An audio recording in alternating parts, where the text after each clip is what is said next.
CM Revanth Reddy panchayat ఎన్నికల ఫలితాలు వచ్చిన తర్వాత 87% కాంగ్రెస్ పార్టీ సర్పంచులు కావచ్చు, కాంగ్రెస్ పార్టీ బలపరిచినటువంటి వాళ్ళు గెలిచారని చెప్పేసి చెప్తున్నటువంటి పరిస్థితి. బీఆర్ఎస్ పార్టీ పని అయిపోయిందని కూడా చెప్తున్నటువంటి పరిస్థితి. ఏమంటారు మీరు? మాటలు తప్ప చేతులు కాని ప్రభుత్వం అది. నిజంగా చెప్పాలంటే ఈ కాంగ్రెస్ ఇప్పుడు జరిగిన ఈ గ్రామ పంచాయతీ ఎలక్షన్లో తెలంగాణ ప్రజలు బుద్ధి చెప్పాలనే 12,000 పైన చిల్లర అంటే సగంకి సగం గెలిచిన ఘన చరిత్ర ఒక 2 సంవత్సరాలు ఏర్పడ్డది. తెలంగాణ ప్రభుత్వం ఏందో టిఆర్ఎస్ పార్టీ అంటే చూపించిన ఘనత. కేసీఆర్ ఫామ్ హౌస్లో ఉండి ఒక్క పిలుపుతోనే ఒక పిలుపుతోనే ఇంత సగంకి సగం మీరు లేచిపోయారంటే, ఇప్పుడు ఈ రోజు వచ్చిన తెలంగాణ భవన్కి మా పులి కేసీఆర్ గారు వచ్చిండంటే ఇప్పుడు ఆయనకు అనిపిస్తుంది కదా, ఏం మాట్లాడతాడు, మా పేరు వస్తుందా, అసలు ఆ పేరు తీస్తాడా అని చూస్తుండు. కానీ అట్లా కాదు.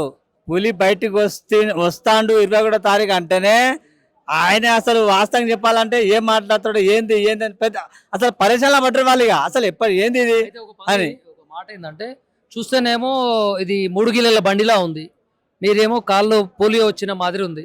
అంత దూరం నుంచి ఈ బీఆర్ఎస్ పార్టీ కార్యాలయం దాకా రావడానికి కారణం ఏంది? మాది వరంగల్ వర్ధనపేట మండల్ కట్ర్యాల గ్రామం. కేసీఆర్ అభిమానిని నేను. ఉద్యమంలో పాల్గొన్న చరిత్ర నాది. వాస్తవానికి వరంగల్ అంటేనే తెలంగాణ గడ్డ, తెలంగాణలో ఉద్యమ గడ్డ తెలంగాణ వరంగల్. కాబట్టి నాకు బీఆర్ఎస్ పార్టీ అభిమానము. బీఆర్ఎస్ పార్టీతో కలిసి ఇప్పుడు కూడా ప్రతి విషయంలో కూడా నేను ప్రతి చిన్న ఏదో జరిగినా కూడా మీటింగ్ అటెండ్ కేసీఆర్ సార్ అభిమానంతోనే కేసీఆర్ బాబు గారిని చూద్దామని నేను వరంగల్ నుండి బండి మీద వచ్చాను. తెలంగాణ భవన్కి రాగానే చాలా సంతోషం అనిపించింది. ఇంత అసలు ఇది మీటింగ్ పబ్లిక్ చూస్తే మళ్ళీ అసలు మాదే ప్రభుత్వంగా ఉన్నదా అనే భావన కలుగుతుంది. ఇప్పుడు ఈ కేసీఆర్ సార్ దేవుడు ఇచ్చిన ఈ 4,000 పింఛనే వస్తుంది ఇప్పటి వరకు. కానీ రేవంత్ రెడ్డి పెంచుతా అన్నాడు కదా సీఎం రేవంత్ రెడ్డి పెంచుతా అన్నాడు, కానీ వేస్ట్. ఆయన మాటలు తప్ప చేతలు లేవు. వారంటీ లేని గ్యారెంటీలు పెట్టిండు. పనికి మాలోడు. ఎందుకంటే ఒక వికలాంగుల ఉస్తూరు దాకాలే, కాంగ్రెస్ ప్రభుత్వానికి దాకాలే, వాళ్ళ ఎమ్మెల్యే దాకాలే. నిజంగా రేవంత్ రెడ్డితో సహా అందరూ కాంగ్రెస్ ప్రభుత్వంలో ఉన్న వాళ్ళ గవర్నమెంట్కి మా వికలాంగుల ఉసురు దాకాలి. ఎందుకంటే హామీలు ఇచ్చి ఇంతవరకు మా వికలాంగుల ఊసే లేకుండా చేసిండు. ఇస్తా అని 2 సంవత్సరాలు అయిపోయింది, ఇంకేమి ఇస్తాడు? అదే మా కేసీఆర్ దేవుడు అడగకుండానే 1,000 రూపాయలు పెంచి 4,000 ఇచ్చిండు. కేసీఆర్ కూడా 10 సంవత్సరాలు తెలంగాణ రాష్ట్రాన్ని పరిపాలించిండు కదా. ఆయన ఏం చేసిండు మరి 10 సంవత్సరాలు? ఆయన మోసం చేసిండు అని అంటుర్రు సీఎం రేవంత్ రెడ్డి. కాంగ్రెస్ పార్టీ నాయకులు అప్పులపాలు చేసిండు అని అంటుర్రు తెలంగాణ రాష్ట్రాన్ని. అదే ఏదో ఆకిలి అత్త అంటే ఆకిలి వంకరున్నట్టు అదే మొత్తం వేస్ట్ పిచ్చి మాటలు అవి. అసలు తెలంగాణ అంటేనే కేసీఆర్ అంటేనే తెలంగాణ.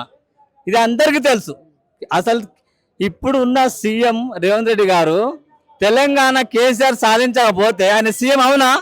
అది కొంచెం ఐడియా ఉండాలి. కేసీఆర్ లేకపోతే తెలంగాణ రాష్ట్రం రాకపోవా? తెలంగాణ ఉద్యమం నడిపించిందే కేసీఆర్. ఆయన ఒక పిలుపుతోని ఎంత సకల సమ్మె జనులతో సహా ఎంతమంది ఏకమై ఎంతమంది ముందుకు నడిపి ఈ తెలంగాణ సాధించారు. ఆ ఒక్క పిలిపే కేసీఆర్ గారు. ఇది ఆయన నిజంగా చెప్పాలంటే తెలంగాణ దేవుడు. గాంధీ నడిచే మన ఆ దేవుడు అనుకోవాలి. వాస్తవానికి నిజంగా చెప్పాలంటే నేను వరంగల్ నుండి వచ్చినా అంటే ఒక్కసారి ఆలోచించండి.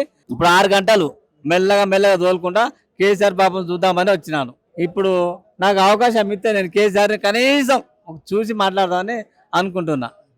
అయితే ఇప్పుడు సీఎం రేవంత్ రెడ్డి అధికారంలోకి వచ్చిన 2 సంవత్సరాలు అవుతుంది. ఈ 2 సంవత్సరాల్లో 6 గ్యారెంటీలు అమలు అవుతున్నాయని అంటున్నాడు. అంటే మహిళల కోసం ఫ్రీ బస్ పెట్టిన అంటుండు, 200 యూనిట్ల ఉచిత కరెంట్ ఇస్తున్నా అంటున్నాడు, 500కే గ్యాస్ ఇస్తున్నా అంటుండు, రైతులకు రుణమాఫీ చేసిన అంటాడు 9,000 కోట్లు.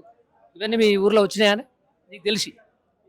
నాకు తెలిసి ఒక ఉచిత బస్సు తప్ప ఒక 200 యూనిట్ కరెంటుతో ఫ్రీ అన్నారు. కానీ ఒక్క యూనిట్ కూడా పెంచినా 2,000 3,000 బిల్లు వచ్చే అవకాశం ఉన్నది. అది ఉచిత కరెంట్ కూడా పేరుకే ఉచిత బస్సు కూడా వేస్టే. అది ఎవరు అడిగారు ఇమ్మని? ఆ గ్యాస్ ఇంతవరకు గ్యాసే లేదు. తులం బంగారం అన్నాడు. ఆయన నోట బంగారం ఎప్పుడు వచ్చిందో 2 లక్షలకు తులం ఉన్నది. ఇప్పుడు ఇమ్మను తులం బంగారం ఏది? తులం లేదు, ఏం లేదు, అన్ని మాటలు తప్ప. కేసీఆర్ అంటే అభిమానం కాబట్టి నీకు కాంగ్రెస్ పార్టీ మీద బురద జల్లే ప్రయత్నం చేస్తున్నావు అంటే కేసీఆర్ అభిమానులు, కేసీఆర్ పార్టీకి సంబంధించిన వాళ్ళు కాంగ్రెస్ పార్టీ చేస్తున్నటువంటి అభివృద్ధి పనులని ఓర్వలేక బురద జల్లుతురని సీఎం రేవంత్ రెడ్డి అంటుండు. వాస్తవం మీరు కావాలనే కాంగ్రెస్ పార్టీని బురద జల్లే ప్రయత్నం చేస్తుర్రా? లేదు, నేను ప్రతి ఊరికి నేను కనీసం నాకు తెలిసిన వరకు ప్రతి ఎవరి నోటైనా కూడా అమ్మో ఈ ప్రభుత్వం ఎప్పుడు పోతుందో వాళ్ళ దండం పెట్టాలి. అసలు మేము కేసీఆర్ ఉన్నప్పుడే మంచిగా ఉండేది. ఇప్పుడు మేము ఆగమవుతున్నాము. ఆయన చెప్పింది ఏం లేదు, ఒక మాటలు తప్ప చేతలే ఏం లేవు. ఆయన ఎప్పుడు పోవాలని చూస్తుండు. అది బురద కాదు, ఇవి కావాలని ఇంకొక 2 సంవత్సరాలు గడపాలని చూస్తుండు అంతే తప్ప ఈ అభివృద్ధి లేదు ఇలా.